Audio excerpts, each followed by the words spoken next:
Deep in the heart of Vietnam's Quang Bnh province, shrouded by dense jungle and wrapped in layers of mist, lies a secret that the Earth managed to keep hidden for millions of years. A secret so vast, so extraordinary, that even now, decades after its discovery, the human mind struggles to fully grasp its magnitude. This secret has a name whispered with awe across the globe: Sơn, the largest cave on our planet.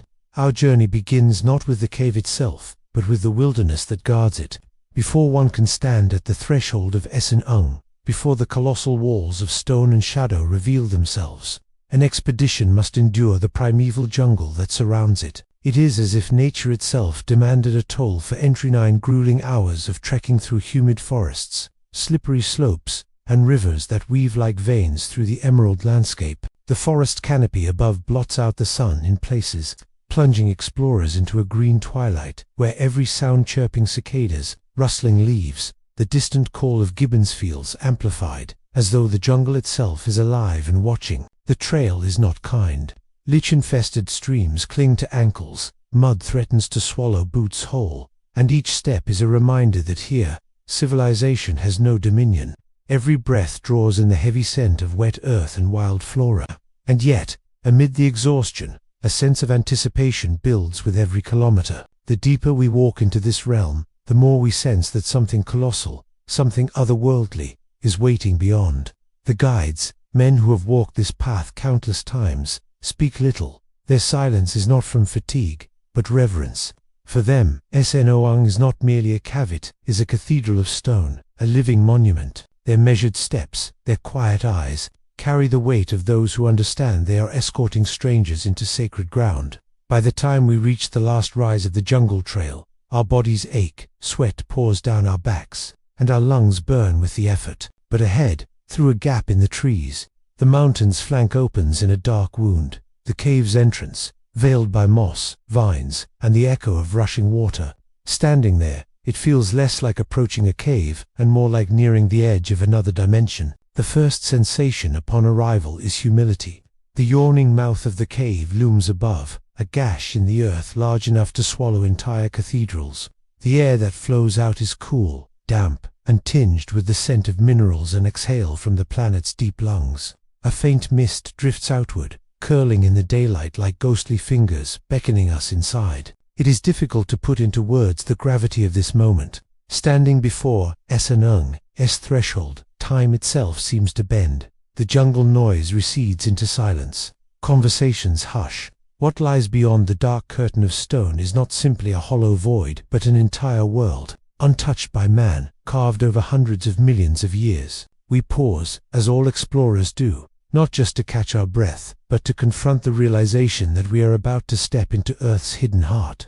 The cave has been here for eons, silently growing, reshaping, sculpting itself through relentless rains, tectonic forces, and the quiet persistence of time. And for almost all of human history, it remained unseen, unknown. Until recently, the world had no idea that such a place even existed. The story of Sơn Đoòng is one of chance and mystery.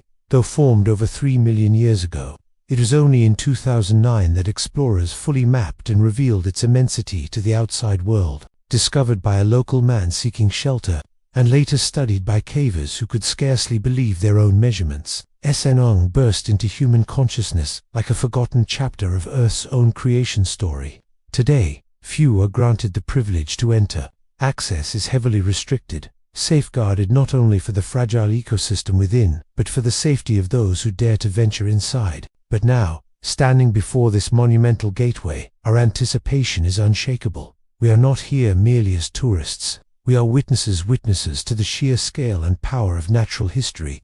From a distance, the cave's entrance appears as a dark canvas, featureless and impenetrable. Yet as we approach, details emerge: moss-draped limestone, dripping water that glistens like falling stars, and the low, thunderous murmur of hidden rivers echoing from deep within. Each step closer feels heavier, as though the earth itself resists our intrusion. It is not fear that grips us, but awe.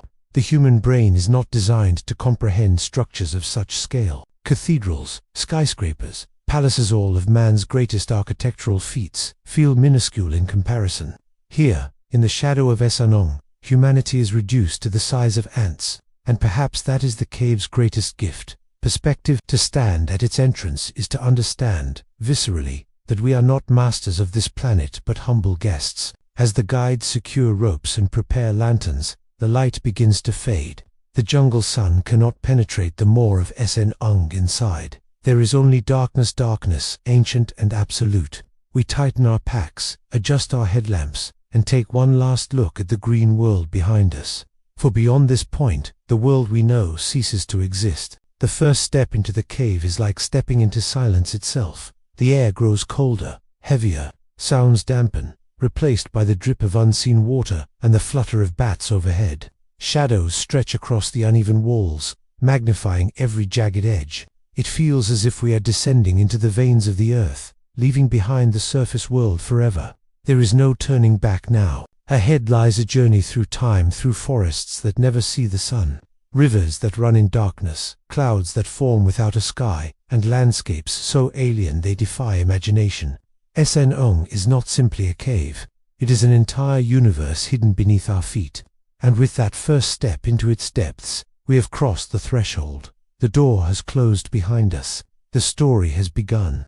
Before the heart of Sơn Đoòng can be touched, before the largest cavern on earth unveils its colossal halls, there is another threshold that every explorer must cross. It is a place both magnificent and humbling, a natural cathedral of stone and light, known as Hang-In, or Swallow Cave. This is not merely a passage, it is the gateway to another world. The trek to Sơn Đoòng winds relentlessly through the jungle, where vines coil like serpents and bamboo groves creak in the wind.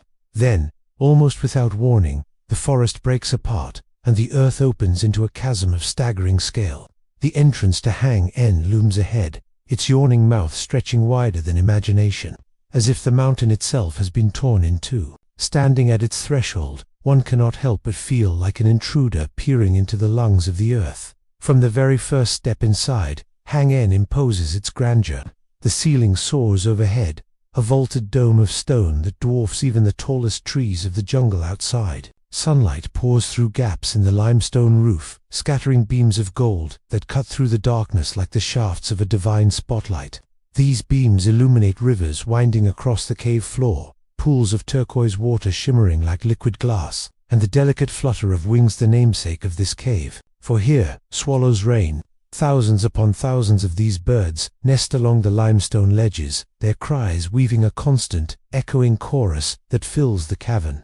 At dawn and dusk, the air comes alive as they swarm in waves, circling the massive chamber in synchronized arcs before darting out into the forest in search of insects. Their presence is both beautiful and haunting, a reminder that even in places untouched by human hands, life has long found a way to thrive. The soundscape of Hang-In is unlike any other. Every footstep echoes as though amplified by unseen choirs of stone.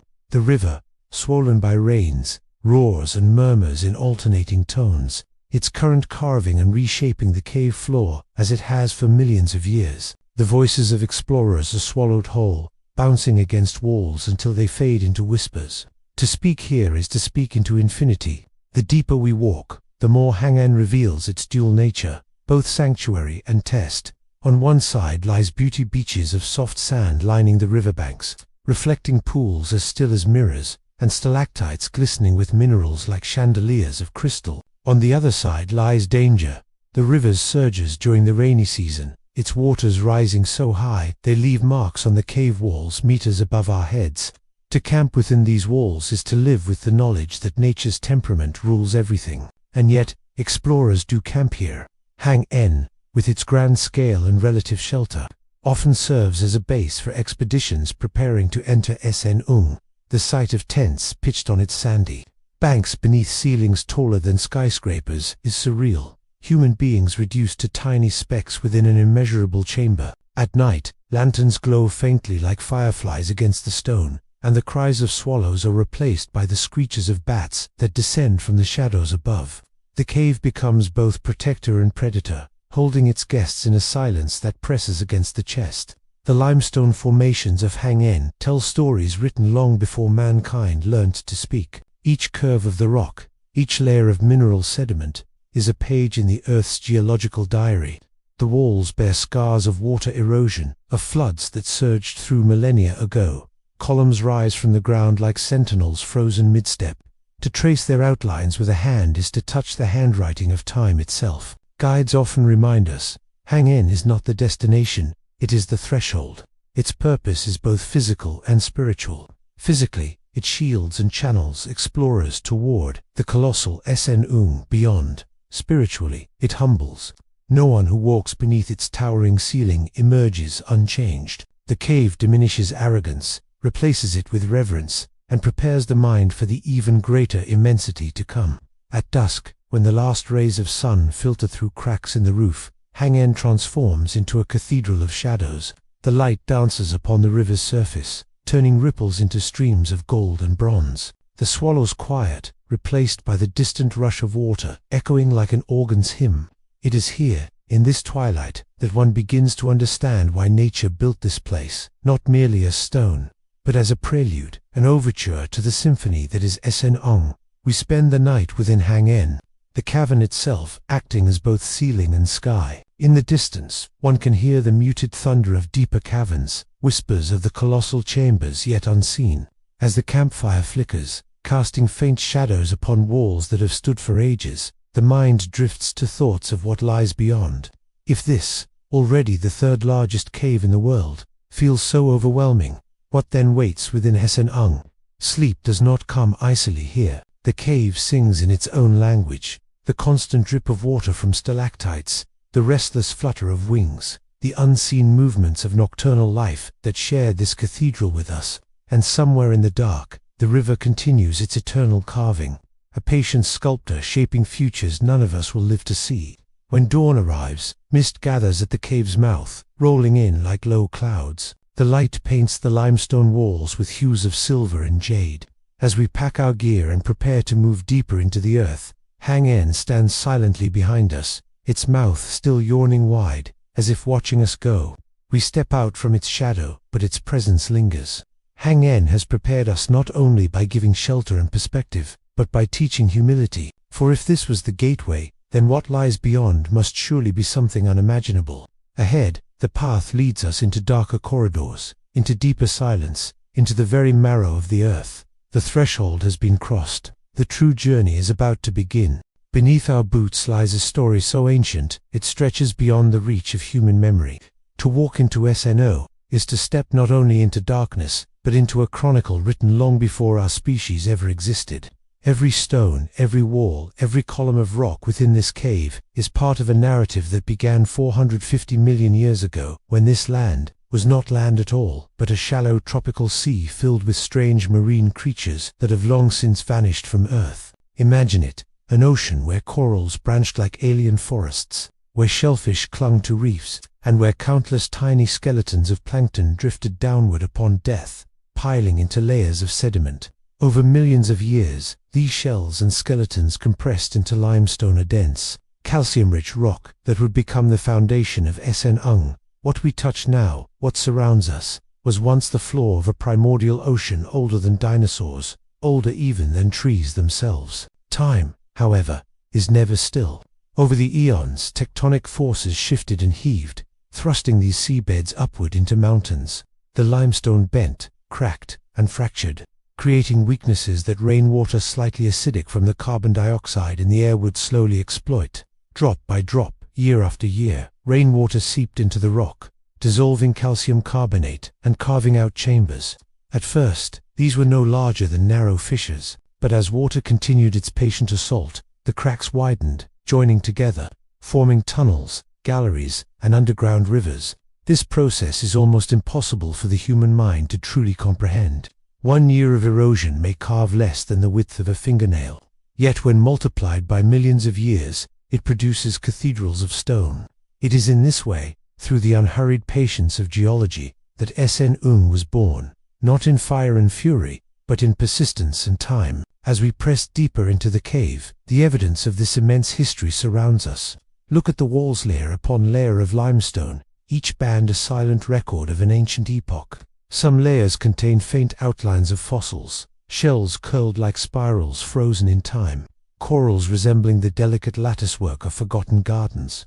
One such fossil, a fragment of rugosa coral, dates back over 300 million years, offering proof of life that thrived in seas long gone. To trace a finger over its stony ridges is to connect directly with a world that vanished before humanity was ever conceived. And yet, what is most striking here is not simply the age of the rock, but the scale of nature's artistry. Towering stalagmites rise from the ground like stone skyscrapers, some stretching over 70 or even 80 meters high.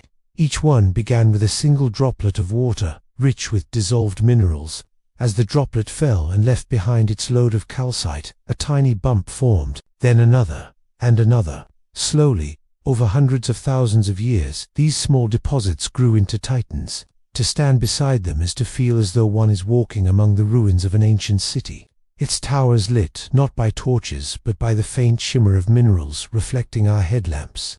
The ceiling above, scarred and pitted, bears testimony to collapse and rebirth. In places, tectonic movements forced sections of the cave to fracture, sending massive slabs tumbling to the ground. These rockfalls created new pathways for water to flow, accelerating erosion, sculpting new chambers. In other places, entire ceilings caved in, opening holes that now allow sunlight to pour down into the abyss. It is this delicate interplay between destruction and creation, collapse and renewal, that has shaped Sơn into what it is today. Our guides pause to explain a remarkable detail. The very air we breathe within the cave is a product of these geological processes. As rainwater seeps through soil and rock, it absorbs not only minerals but oxygen, carrying with it the breath of the surface world.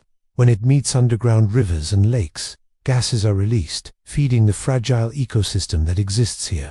In this way, geology and biology intertwine, turning cold stone into the backbone of a living world. We move past formations that defy imagination. Rimstone pools, terraced basins sculpted by mineral-rich water, cascade like frozen waterfalls, each one catching droplets that sparkle under the beam of our lamps. Some stalactites gleam with pure white calcite, shimmering like diamonds. Others glow with bronze or orange hues, colored by iron and other minerals carried down from above.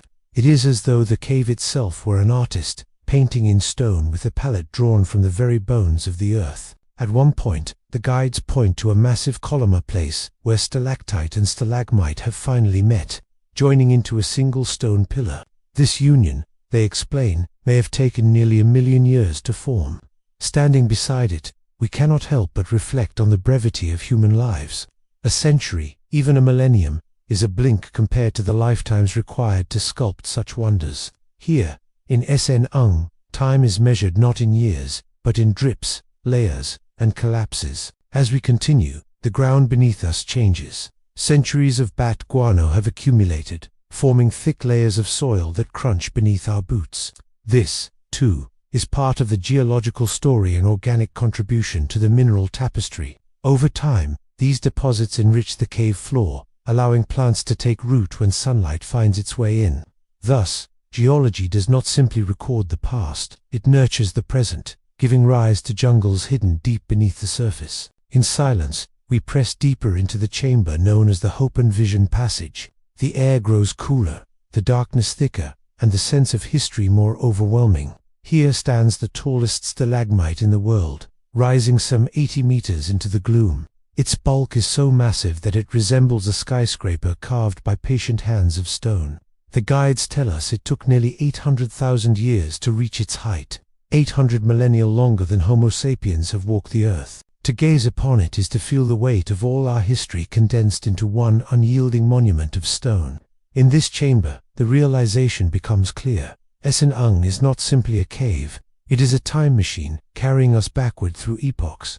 Each layer of rock, each fossil embedded in the wall, each mineral formation is a verse in the Earth's poem, one that speaks of oceans long gone, creatures long extinct, and forces that continue to shape our world even now. And yet, despite its immense age, Sơn feels alive. The drip of water is its heartbeat, steady and patient. The cool draughts of air are its breath, exhaled through unseen fissures. The towering stalagmites are its spine, rising unbent through the centuries. To walk here is to walk within a living organism, not a cave of stone, but a body of the earth itself. As we leave the passage and prepare for the next stage of our journey, a strange thought lingers. This cave, older than humanity, will outlast us as well. Long after our civilizations rise and fall, long after our monuments crumble to dust. Esenhung will continue its slow growth, drip by drip, collapse by collapse, shaping itself into forms we cannot yet imagine. For now, though we are here, tiny figures in a cathedral of time, carrying our flickering lights into the darkness. And ahead of us lies even more, rivers that run in shadow, jungles that thrive without a sky, and mysteries etched in stone. SNOH's story has only just begun to unfold. The first steps into Esenong's central chambers feel like trespassing into the blueprint of another world. We emerge from narrow passages and suddenly find ourselves standing at the edge of something so immense, so alien, that for a moment the mind refuses to accept what the eyes are seeing. The beam of a headlamp vanishes into an abyss of darkness. The cave swallows light as effortlessly as it swallows sound. Here, in the heart of Vietnam, beneath a jungle that few have ever dared to cross, stretches a cavern so colossal it could cradle an entire city within its walls. To describe Snreng as a cave feels inadequate. A cave is a hollow, a gap in stone. But this is a universe of its own. The ceiling arches 200 meters above our heads, higher than the Statue of Liberty. The walls stretch wide enough to accommodate entire city blocks, and the floor rolls onward into obscurity. If you placed a 40-story skyscraper inside this chamber, it would stand dwarfed, like a toy left on the floor of a cathedral. Even aircraft massive double-decker planes could pass through this void without touching its walls. It is, quite literally, a city beneath the earth, carved not by architects or kings, but by the relentless patience of time and water.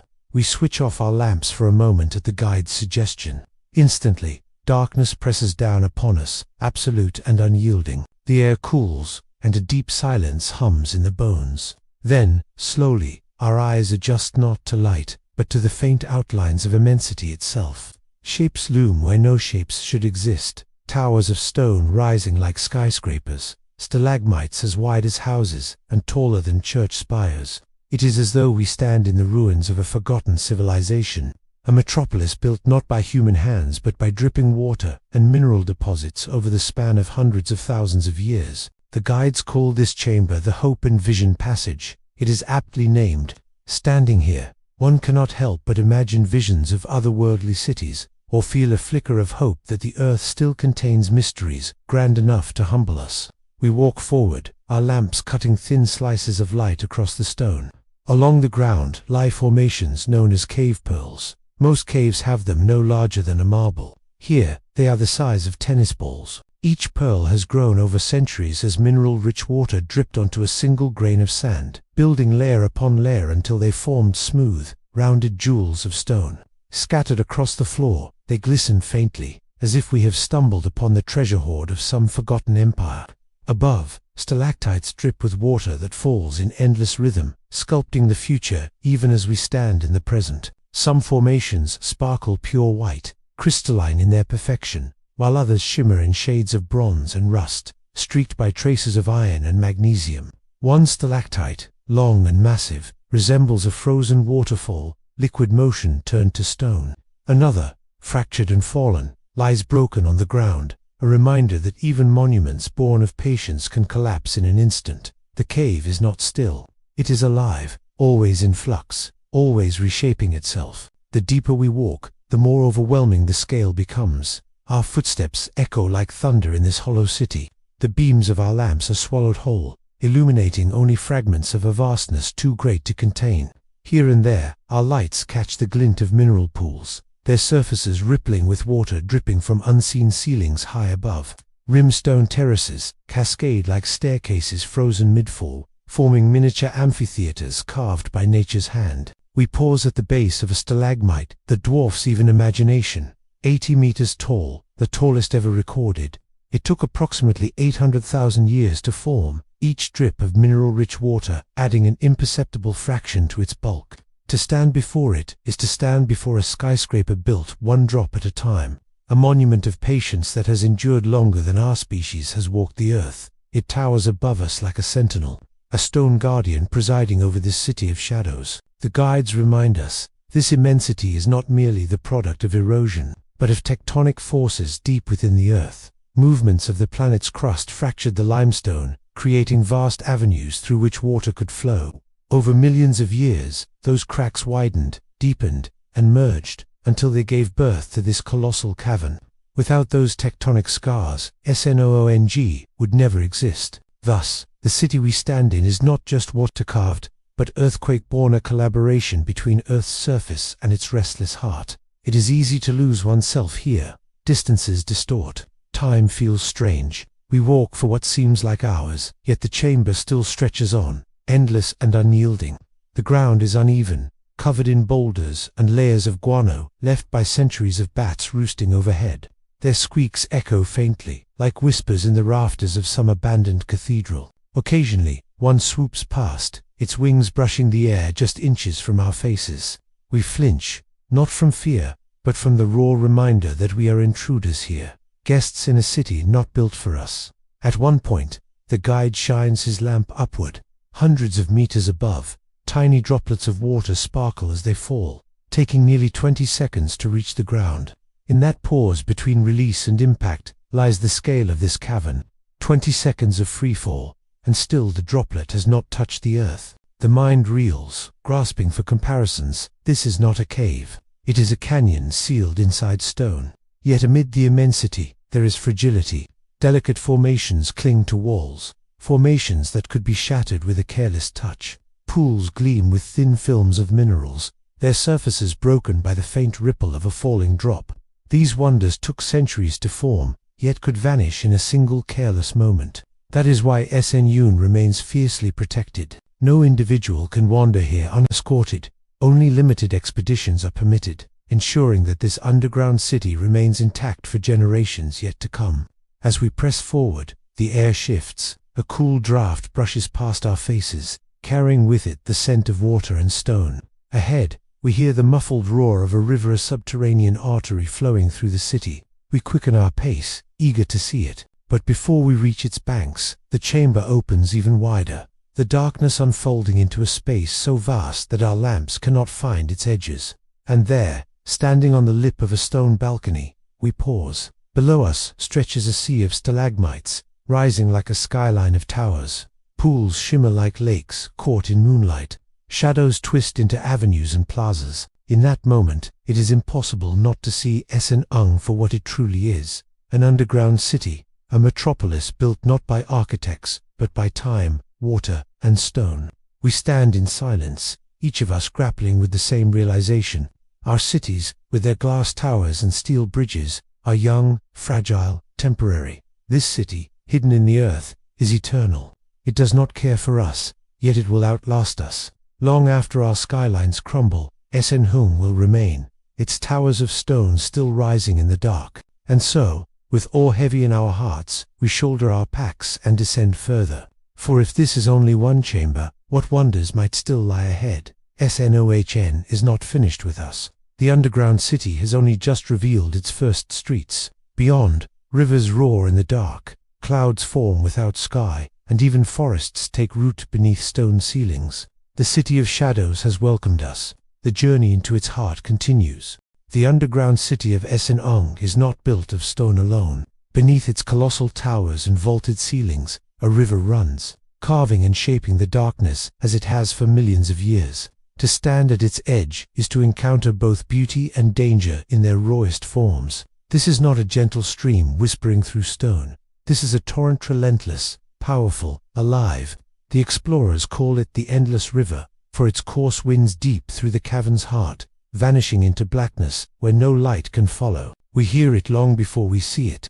At first, the sound is a low murmur, like distant thunder rolling across mountains. But as we descend further into the cavern, the murmur swells into a roar. The air grows damp, cooler, carrying the sharp mineral scent of flowing water. Finally, the path opens, and there it is, a wide, rushing river, its surface broken by whitecaps that churn in perpetual motion. It is difficult to believe that such a force exists hundreds of meters underground, hidden from the sun, unseen by the world above. The guides warn us, do not underestimate this water. During the rainy season, its volume swells so drastically that entire chambers flood, submerging beaches of sand and lifting debris to staggering heights. Marks etched into the cave walls show where past floods have reached, sometimes more than 15 meters above the present waterline. Objects carried by the torrent branches, stones, even entire tree trunks rest stranded on ledges, mute testimony to the river's violence. Yet, in this danger lies life. As floods surge through Sơn Đoòng, they carry with them the seeds of the outside world. Some lodge in crevices of soil enriched by centuries of bat guano, sprouting fragile green shoots that stretch desperately toward faint shafts of sunlight filtering from collapsed ceilings. Most wither, unable to survive in darkness, but some cling long enough to transform into fungi or moss, adapting to this world of perpetual night. In corners where the floodwater lingers, mushrooms sprout in clusters, pale and otherworldly, nourished by the endless damp. The river itself is home to creatures as strange as the cave around them. We kneel at the edge of a shallow pool, headlamps piercing the surface, and see movement fish, ghostly white and sightless, gliding soundlessly through the water. They have no eyes. Over countless generations, vision became useless in this eternal night, and evolution took it away. Instead, their other senses sharpened. Delicate vibrations in the water guide their every motion, each ripple a message of prey or predator. Nearby, crickets scuttle across rocks, their pale exoskeletons gleaming in our beams. Like the fish, they too are blind, navigating instead through sensitive antennae that twitch constantly, searching the air. These creatures are not relics of the past, but proof of adaptation.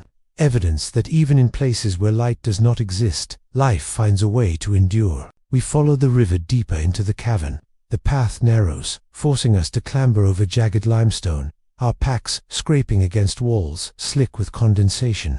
In places, the ground collapses into black voids filled with rushing water, invisible currents that could sweep a body away in seconds. Safety ropes become our lifelines, tethering us to one another, binding our fragile humanity against the cave's indifferent power. Then, suddenly, the cavern widens again, and we are standing on a stone ledge overlooking what can only be described as an underground lake. Its surface stretches into darkness, reflecting the glimmer of our lamps, like fragments of shattered stars. The silence here is uncanny. The roar of the river is muted, replaced by the gentle lap of water against stone. For a moment, we could almost imagine ourselves standing at the shore of a mountain lake beneath an open sky, except there is no sky, only rock, and the ceiling above rises so high it disappears into blackness. We cannot resist the urge to test its waters. Some of the team wade in, the cold biting instantly at their skin. Others take the plunge, swimming beneath the vaulted ceiling of stone, their splashes echoing in endless reverberation. It is a moment of joy, of human playfulness intruding upon the solemnity of the cave. But even as we laugh, the guides remind us, the river is unpredictable, and its calm surface can turn treacherous in a heartbeat. At dusk, as we prepare our camp near the river's edge, another sound joins the cave's chorus, the sharp, echoing cries of swifts. High above, small birds dart in the half-light. These creatures live their entire lives bound to cliffs and caves, their legs so short and weak they cannot take off from the ground. Instead, they must leap from heights to catch the air, their survival dependent on gravity. If they fall to the cave floor, they are doomed. We find one such bird, grounded, its wings fluttering in vain. It will not survive the night. Nature is both cruel and indifferent here, but also beautiful in its brutal honesty. As the night deepens, we lie in our tents listening to the river's endless voice. It speaks in tones of power and permanence, a reminder that this cave is not static but alive, reshaped with every flood, every current. The guides tell us that beneath the soil we walk on lies limestone formed from the shells of sea creatures, more than 450 million years old. The river that carved Sơn Đoòng is both an artist and a destroyer, creating and erasing in equal measure. Without it, none of this would exist. In the morning, as we rise and prepare to move on, mist clings to the water, forming ghostly clouds that drift across the chamber. It is surreal, watching fog rise within a cave as though we were standing in open air. The temperature difference between the cool cave and the warmer air outside creates this phenomenon, turning the endless river into a stage upon which clouds are born without a sky. The journey ahead will take us deeper still, to places where rivers meet jungles hidden beneath collapsed ceilings, where shafts of sunlight fall upon forests thriving in the heart of darkness. But for now, we pause, listening to the flow of the river, acknowledging it as the lifeblood of this underground world. The endless river is not merely water, it is time, flowing endlessly through stone. It is memory, carrying the remnants of worlds long vanished. It is the pulse of Sơn itself, eternal and untamed. And as we shoulder our packs and prepare to follow it deeper, one truth becomes clear. The river does not lead us into the cave. The river is the cave, its architect and its heart. Wherever it flows, we must follow. For only by tracing its path will we uncover the secrets that lie ahead. For hours, we have traveled in darkness, our only companions the endless drip of water, the distant cries of bats, and the ceaseless murmur of the underground river. The cave has swallowed us whole, its immensity pressing from every side. And then, without warning, the darkness begins to change. Ahead, a faint glow flickers, pale and ethereal, as if the stone itself were breathing light. This is the moment when Sơn reveals one of its greatest secrets, the dalines. A daline is no ordinary feature. It is a wound in the earth, a place where the roof of the cave has collapsed under the weight of centuries, leaving behind a massive skylight. These holes in the ceiling, some more than 200 meters across, act as windows into the underworld. Sunlight pours through them in radiant beams, illuminating spaces that have never known the day. Mist swirls where warm air collides with the cave's cool breath, condensing into clouds that drift lazily across the chamber. Standing here, we realize we are no longer simply exploring a cave. We are standing inside a world where sky, forest, and cavern merge into one. The first daline rises before us like a vision. From the cavern floor, the shaft of light seems impossibly distant, a patch of sky cut into stone. Rays of sun slant downward, igniting particles of mist into golden fire. The effect is cathedral-like, as if we were pilgrims gathered in a temple not built by human hands, but carved by collapse, patience, and time. At the edges of the light, something extraordinary has taken root. Plants, nourished by the fertile soil enriched with bat guano and washed by floodwaters, stretch upward toward the distant opening. Thin but determined, they form the beginnings of an underground jungle. Moss carpets the stones in vivid green. Ferns uncurl delicate fronds, drinking in every shard of light. Insects flit across shafts of sun, their presence almost surreal after days in shadow. The cave has birthed a forest. The guides explain, this daline is known as Watch Out for Dinosaurs. The name may sound whimsical, but standing here, surrounded by mist and towering rock walls, it is not hard to imagine prehistoric giants roaming among the shadows. Everything feels primordial, untouched, like a scene preserved from the dawn of time. As we climb closer, the air thickens with humidity, the walls drip with moisture, and the sound of birds filters down from above. This is no illusion, life truly thrives here. Small trees have pushed their way upward, growing tall and slender as they race each other toward the light. Some reach heights of 40 or 50 meters, their trunks thin compared to their lofty crowns. Their shape is a testament to their struggle. Height is everything in this dim world. Only by reaching the light can they survive. We pause beneath one such tree, craning our necks to see its canopy swaying faintly hundreds of feet above. It is astonishing to think that this forest, lush and thriving, exists entirely inside a cave. Yet here it is, a true ecosystem, complete with insects, fungi, and even the occasional primate. Biologists who studied Sơn discovered over 200 plant species and nearly 60 species of animals in this subterranean jungle. Some are found nowhere else on Earth. Our lamps catch the glitter of a centipede slithering through the soil, its many legs moving in hypnotic rhythm. Nearby, the remains of a snail shell lie, broken evidence of monkeys that have adapted to this unlikely environment, using stones to crack shells for food. To see monkeys here, in the depths of a cave, defies everything we thought we knew about their habitats. But Sơn bends the rules of nature. It is not a cave in the ordinary sense. It is an alternate world where life rewrites its own laws. As we explore further, the forest thickens. The floor softens underfoot. Layers of fertile soil built from millennia of guano, plant decay, and flood sediment. Each step sinks slightly, releasing the earthy scent of growth. The air is alive with sound, insects buzzing, leaves rustling, birds calling faintly from the daline's rim far above. For the first time since entering Sơn we feel as though we are outdoors. And yet the walls of stone surrounding us remind us of the truth. We are still deep underground, encased in the earth's embrace. The daline does more than give light, creates weather. Warm air from outside collides with the cool cave atmosphere, generating mist and even clouds. We watch as tendrils of fog curl between the trees, drifting like spirits. Occasionally, droplets condense and fall as a gentle rain, nourishing the forest below. It is as though Sơn Đoòng has conjured its own miniature climate, a self-sustaining cycle of life and water hidden beneath the jungle floor. We set up camp near the Dolini, pitching tents among the trees. As night falls, darkness claims the forest once more, but it is a different darkness than in the rest of the cave. Here, the forest whispers and shifts, alive with unseen movement. The crunch of leaves betrays nocturnal creatures foraging in the soil. Strange calls echo faintly, unfamiliar to our ears. The sense of mystery deepens what other species might still hide here, undiscovered, waiting for their story to be told. When dawn returns, the Dolin comes alive in spectacular fashion. Light floods in, painting the mist in shades of silver and gold. Trees seem to stretch higher, their thin trunks glowing in the morning rays.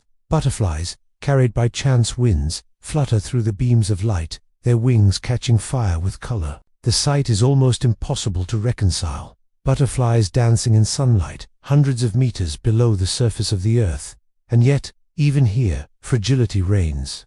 The jungle depends entirely on the sunlight from above. Without it, the trees would wither, the moss dry, the insects vanish. The Dolin is both a gift and a reminder that life, no matter how resilient, survives only by balance. We press onward, climbing out of the forest and deeper into the cavern. Ahead lies another Dolin, larger still, where a far greater jungle awaits. But this first glimpse is unforgettable. It is proof that even in the harshest, most unlikely of places, life endures. Sơn Đoòng is not a tomb of stone. It is a womb, nurturing forests, rivers, clouds, and creatures in its hidden chambers. The Dolins are its windows, moments where the worlds above and below meet. Through them, the sun reaches into the darkness, and the darkness answers by blooming into green. As we shoulder our packs and leave the Dolini behind, a single thought lingers. If the earth can hide a forest inside a cave, what else might it conceal, waiting for us to find it? When explorers speak of Sơn Đoòng, they often pause before describing this place. Their voices soften, their words falter, as if language itself fails to capture the enormity of what lies within.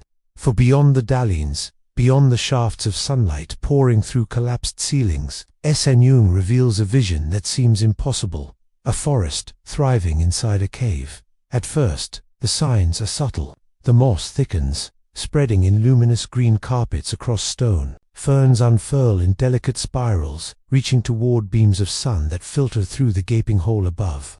Then, as we round a curve in the cavern floor, the subtlety vanishes, and the sight overtakes us. Towering trees rise from the soil, their crowns stretching toward the light, their trunks slender and straight, packed tightly together as if competing for every drop of brightness. It feels like stepping into a dream. For days, we have walked in shadow, surrounded by stone and silence.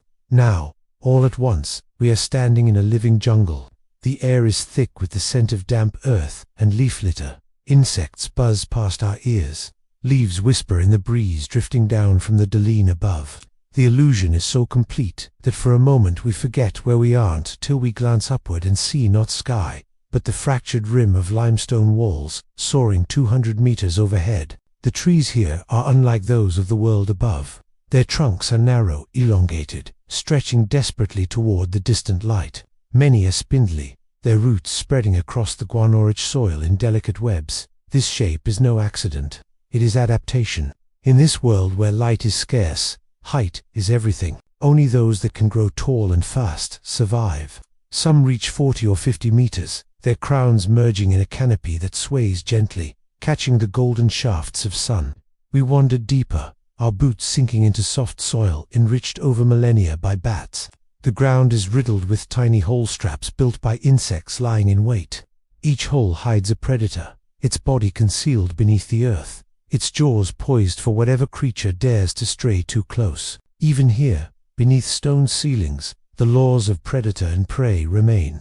Our guides point out the signs of larger inhabitants. Broken snail shells litter the ground, some cracked open by stone tools. This, they explain, is the work of monkeys. Yes, monkeys primates that have adapted to live inside a cave.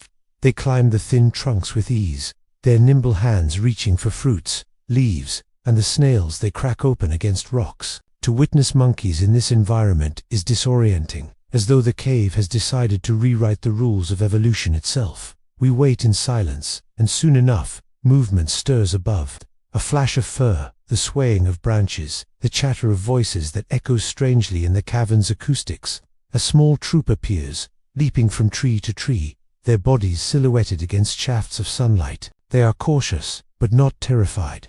Perhaps they know this forest belongs more to them than to us. For a moment, our worlds overlapped their wildness, our wonderland. Then they vanish into the green. Other creatures make their presence known. A centipede slithers through the leaf litter, its body gleaming under our lamps. A snake glides silently across a branch, pausing to taste the air with its tongue. Butterflies, carried here by chance, fluttered briefly in the beams of sun before being caught by the damp shadows at the forest's edge. Life abounds, fragile yet determined, in defiance of the cave's crushing darkness. As we move forward, the forest deepens. The air grows warmer, wetter, filled with the hum of unseen wings. Shafts of light paint the scene in stark contrast, blazing gold where they fall, shadow black where they do not. The effect is cinematic, trees glowing like pillars of fire against a backdrop of stone, mist curling between their trunks like breath from hidden giants. The explorers who first stood here in 2009 confessed they thought they had found the exit. The dolines opening above, ringed with trees and sunlight, seemed too much like a return to the surface world. And yet, as they pressed onward, they realized the truth. They were still inside Sơn Đoòng. The cave had not ended. It had merely transformed into something unprecedented, a forest beneath the earth. We set camp here for the night, our tents pitched beneath slender trunks. The atmosphere is uncanny. From within the forest, one can almost forget the walls of stone beyond. But then, in the quiet moments, the cave asserts itself again. The faint drip of water echoing across chambers, the distant rumble of rivers, the chill drafts that slide down limestone walls. The forest is not separate from the cave. It is born of it, sustained by it, and fragile within it.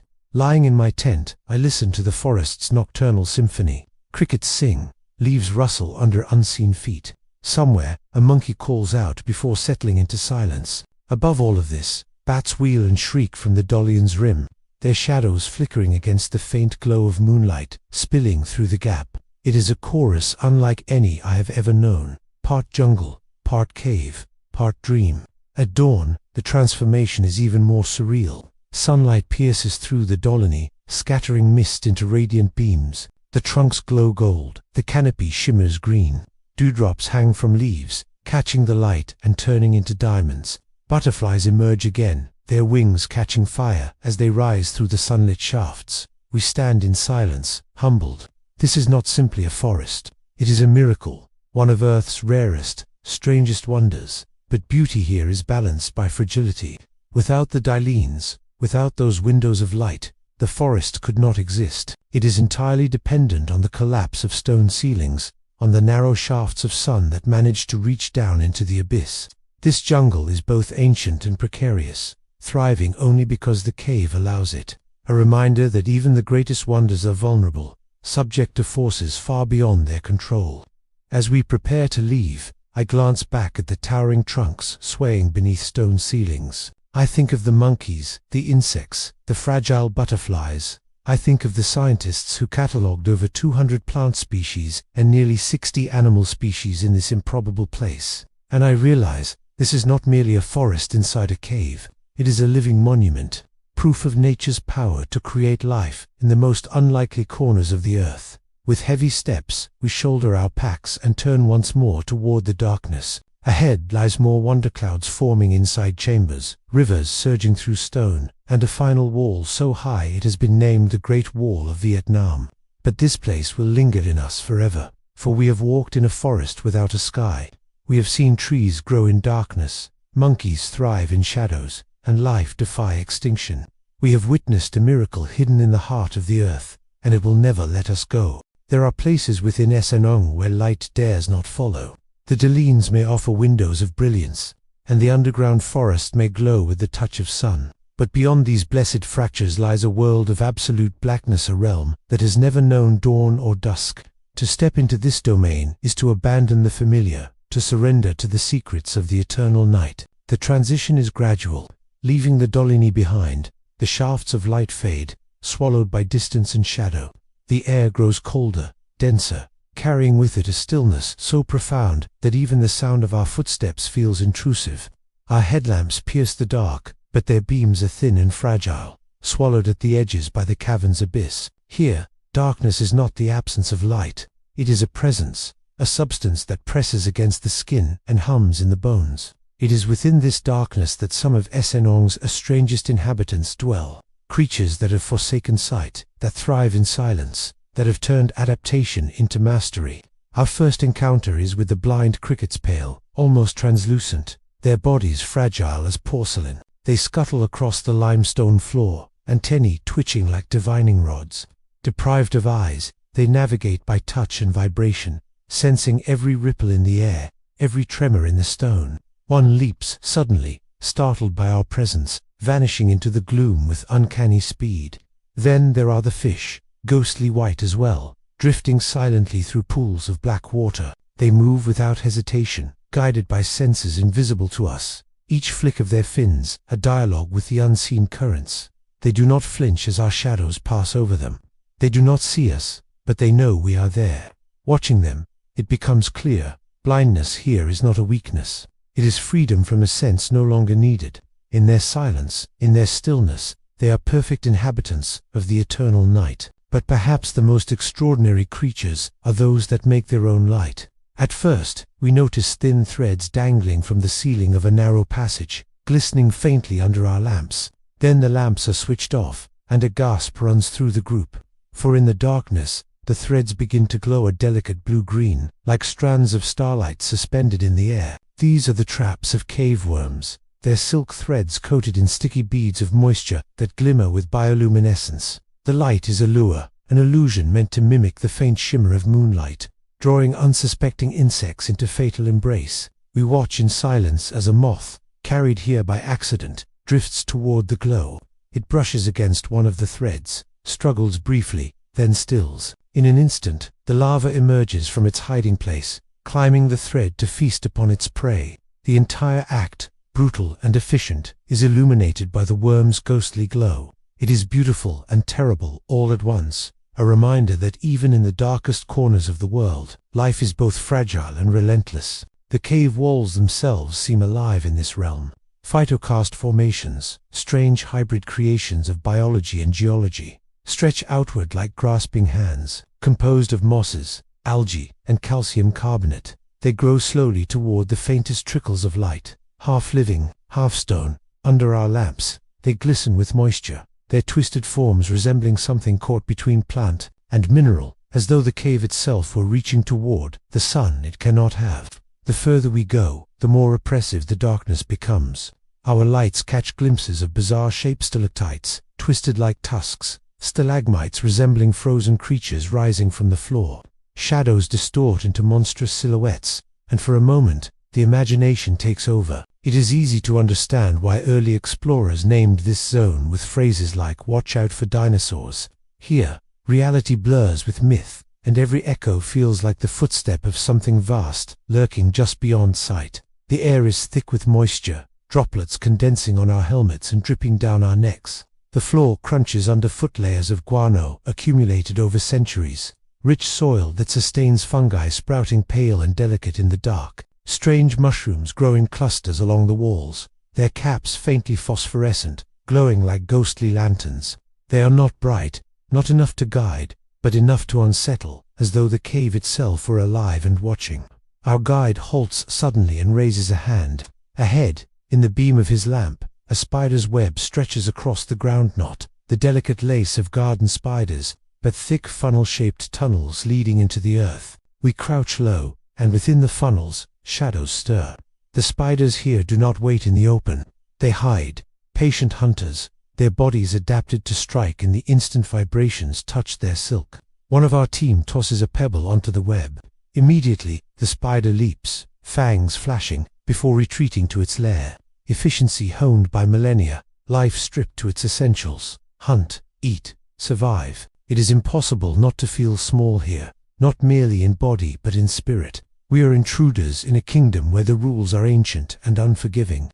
Our lights, our voices, our footsteps all feel like disruptions in a place that has existed in silence for millions of years. The creatures that live here do not need us, they do not notice us, and when we leave, they will continue their lives uninterrupted, their secrets intact. As we press deeper, the silence grows so profound that even the river seems distant. Here, the only sounds are the drip of water and the faint skitter of unseen legs across stone. We stop to rest, switching off our lamps once more. The darkness closes in, absolute. And then, slowly, faint points of light emerge above us, the glowworms, their traps shimmering like constellations in an underground sky. We sit in silence, staring upward, and for a brief moment it feels as though we are no longer in a cave, but floating through space, surrounded by stars. Time loses meaning in this eternal night. Minutes stretch into hours, hours into a timeless drift. When at last we rise and continue forward, our legs feel heavy, our minds disoriented. Yet something has shifted in us. We entered this darkness as explorers, but we leave as witnesses to life's resilience, to nature's inventiveness, to the strange, fragile beauty of creatures that thrive without sunlight. The eternal night of Snoong is not empty. It is full of predators and prey, of traps and adaptations, of life forms shaped by darkness itself. It is a reminder that the world does not belong only to what we can see, that beyond the light, in the silence and the shadow, entire universes exist, hidden, mysterious, alive. And as we step back into the faint glow of a distant Deline, the memory lingers, the glowing threads, the blind fish, the silent spiders, secrets of the eternal night, carried within us, haunting and luminous. In Snoong, every step is a step backward in time. The forests and rivers remind us that life endures in the strangest of places, but here, in the stillness of its deeper chambers, the cave speaks in another voice. It is the voice of stones low, patient, unyielding. To enter these halls is to stand before treasures not made by human hands, but by the artistry of water, minerals, and time beyond measure. The first sight that arrests us is a towering stalagmite, rising from the cavern floor like the spine of some ancient titan. 80 meters tall, it is the tallest known in the world. At its base, the floor swells with mineral deposits laid down drop by drop, year after year, century after century. It is said that this colossus took nearly 800,000 years to form. Each drip from the ceiling carried with it a grain of dissolved limestone, a whisper of calcium carbonate. Each whisper hardened, joined the one before, and together they became a monument older than humanity itself. To stand before it is to feel like an insect at the feet of a skyscraper. The walls around us shimmer with mineral wealth. Some formations gleam pure white, crystalline in their perfection, sparkling under our lamps like diamonds. Others glow with hues of bronze, copper, and ochre, streaks of iron and manganese woven into the limestone like brushstrokes on a canvas. One stalactite resembles a frozen waterfall, cascading downward in waves of stone. Another is fractured, lying shattered on the floor, a reminder that nothing, not even monuments built over millennia, is immune to collapse. But not all treasures here are colossal. Some are small, delicate, hidden until you look closely. In shallow pools lie cave pearls, among the rarest formations in the subterranean world. Most pearls are no larger than a fingernail, delicate spheres formed when mineral-rich water drips onto a tiny grain of sand, coating it layer by layer. Here in Snoong, however, they defy expectation. Some pearls are as large as tennis balls, their smooth surfaces polished by centuries of tumbling in mineral-rich pools. We kneel to examine them, their pale sheen glowing faintly in the lamplight. They look almost alive, as if the cave itself has been sowing seeds of stone. Nearby, rimstone pools cascade across the cavern floor. These terraced basins, built by minerals deposited from flowing water, resemble staircases frozen mid-descent. Each pool catches droplets from above, their surfaces mirror smooth, reflecting the faint glow of our headlamps like fragments of broken stars. The edges of the pools rise in delicate rims, sharp yet fragile, as though drawn by the hand of an unseen sculptor. The water within is crystal clear, tinted faintly by dissolved minerals, and fish without eyes drift lazily within, their bodies pale and spectral. In one chamber, we pause before a wall that bears a mark older than the cave itself. Embedded in the limestone is the faint outline of a fossilized coral, known as its ridged patterns, frozen in stone, tell of an ocean that once covered this land over 300 million years ago. At that time, the ancestors of mammals were small and insignificant, and the first forests were only beginning to take root on land.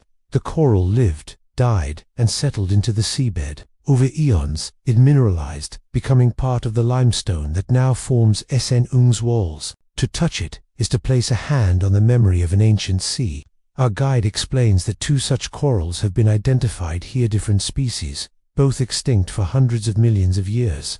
They lived in warm, shallow seas, their colonies stretching across reef systems that vanished long before humans appeared. In their time, they were predators of a sort, using tiny tentacles to snare prey. Now, they are silent witnesses, their shapes preserved in rock, their world long dissolved. It is humbling to realize that the fossils we see here predate not only human civilization, but even the very existence of dinosaurs.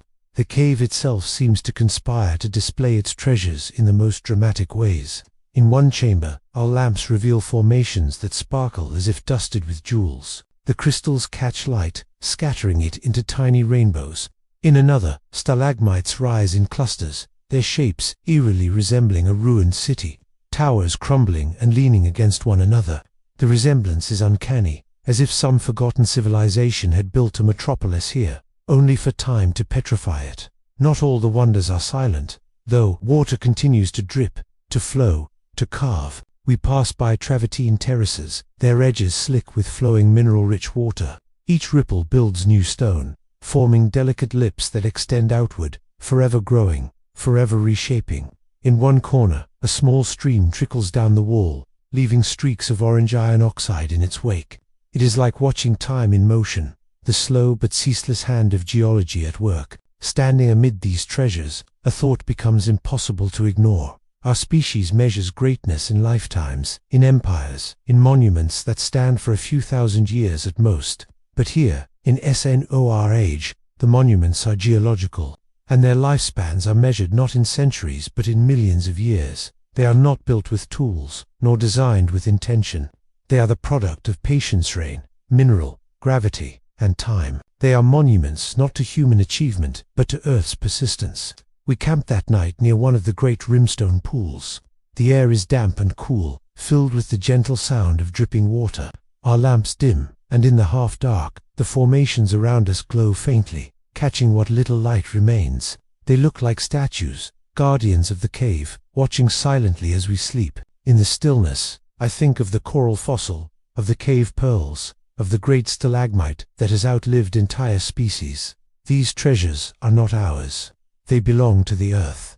We are only visitors, granted a glimpse before they continue their slow growth, their silent waiting. At dawn, as we prepare to move on, I look back one last time. The formations gleam in the pale beams of our headlamps, their colors muted but enduring. They will still be here long after we are gone, unchanged, unbothered, eternal. Sơn Đoong's treasures are not gold or jewels, but something far more precious, time made visible. They are the Earth's memory, written in stone, a reminder that we are fleeting, but the planet endures. And as we shoulder our packs and follow the guides deeper into the darkness, one truth settles into the heart. This cave is not simply a place, it is a library of time, and we have only begun to read its pages. For days, Sơn Đoong has unfolded its wonders before us, forests without skies, rivers that roar in darkness, clouds born inside caverns, and treasures of stone sculpted by time itself. We have walked through its living heart, seen its ancient memories etched in fossilized coral, and glimpsed creatures that thrive in perpetual night. Yet, as the 4th day of our journey begins, we know there is still one final trial ahead, a barrier so immense that it has earned a name spoken with equal parts reverence and dread: the Great Wall of Vietnam. The approach to the wall begins innocently enough. We descend into a passage where water pools in a jade-green lake, its surface smooth as glass. Our reflections waver with each ripple, ghostly doubles drifting in the dim light. The silence here is deceiving. Beneath the surface, unseen currents twist and turn, fed by hidden springs and the endless rains above. To pass, we wade waist-deep through the chill, our lamps scattering beams across the water like underwater stars. Then, as we climb from the lake, the cavern opens wider once more. Ahead, rising from the floor like an impenetrable fortress, is the wall. 80 meters of sheer limestone, jagged and slick, reaching into the shadows above. Even our headlamps cannot trace its full height at first. Only when we step back, craning our necks until they ache, do we see the faint line of its rim against the darkness. It is less a wall than a cliff, a last defiant gesture of the earth, as if the cave itself does not want us to leave.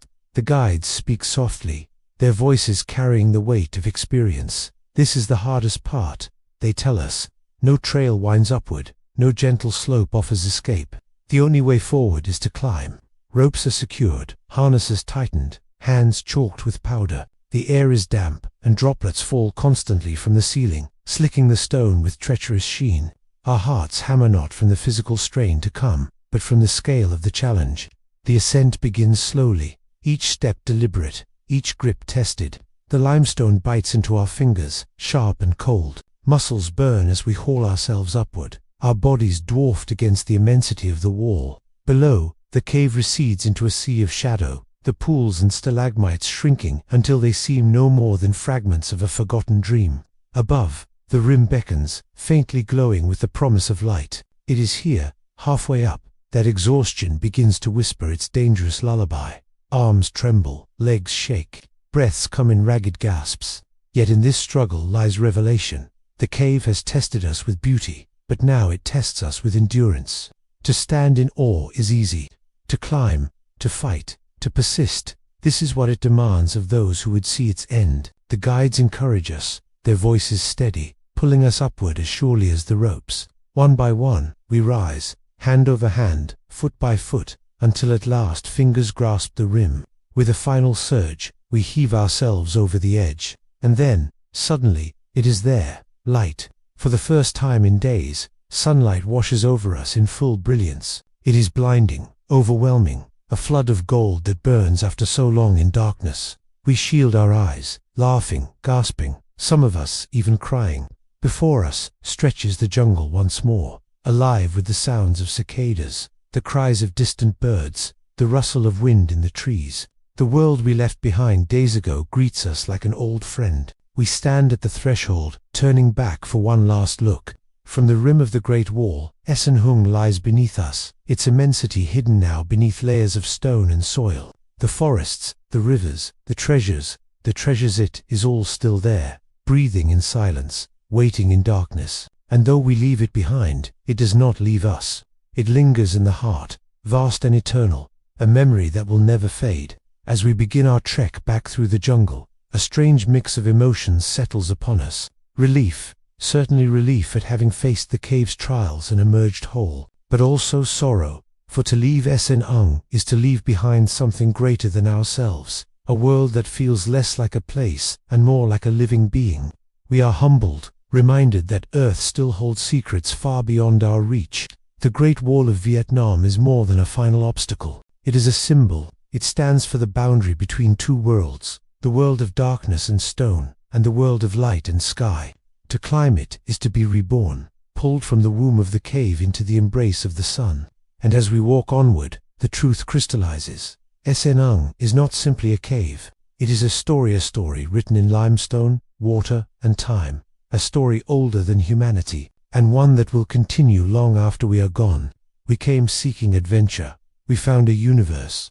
And though our journey ends here, at the Great Wall, the memory of Esenhung will remain a compass for the soul, pointing always toward the mystery, the beauty, and the infinite patience of the earth.